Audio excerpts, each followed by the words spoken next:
Yo, what's up everyone? This is DJ Spark and I'm hosting today's DJ tip. I actually wanted to revisit the topic of I want to DJ, what do I do first, and share my view on the 5 bullet points. And research is a very important thing because you need to know not only, what kind of music and what equipment, you also need to know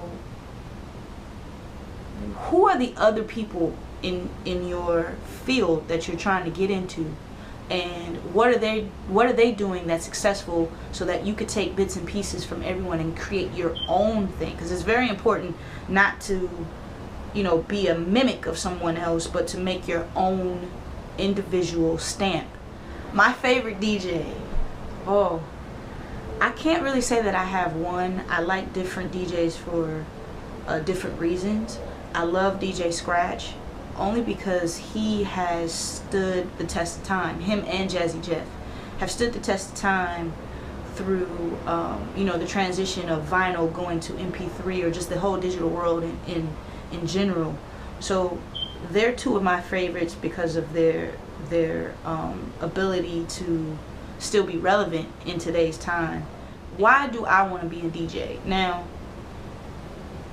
for me, it's something that came to me. It was just in my heart. So you need to find out what your reason is and do it for that. You have to be able to, there's long hours in this field. You just got to find out if it's right for you, because it's not right for everybody. That's what I can say. There are some DJs that still have a 9-to-5 and DJ, because when you're first starting out, DJing doesn't pay all the bills. At least not right away.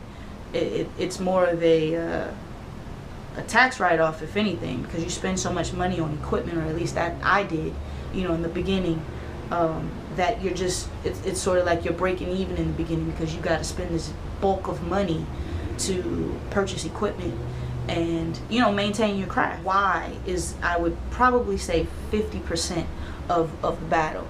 As long as you have your why, then you'll know why you have this yearning to do this, and that is what's going to maintain you and keep you running throughout this profession, because it's not easy. I'm not going to sit here and say that it was just because my heart wanted to do it, that it was an easy thing. It's not. It takes a lot of practice, a lot of time, and you just got to make sure that it's for you. So the why is probably, out of the 5, the biggest bullet point for me. What do you think a DJ does?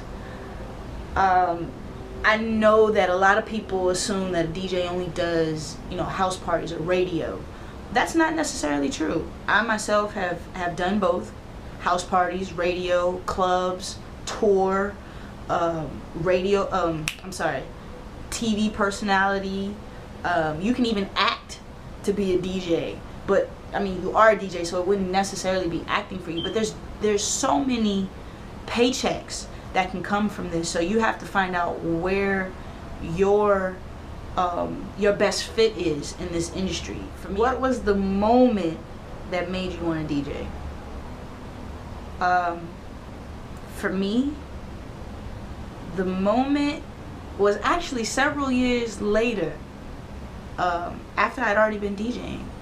My mother was a DJ here in LA, and she never went to any of my gigs until about 3 years after I had started DJing. And she didn't want me to become a DJ. There's, back then it was really hard for women, and she came to this event, and at the end of the night, on the way home, she said, "You're pretty good." And that's all it took for me. It was like, I'm gonna be a DJ.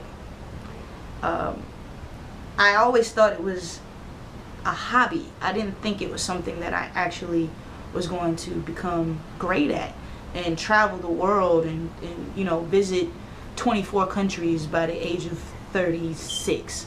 I had no idea that was going to happen. And that really wasn't the purpose. The purpose wasn't to travel. The purpose for me was just that I enjoy doing what I do.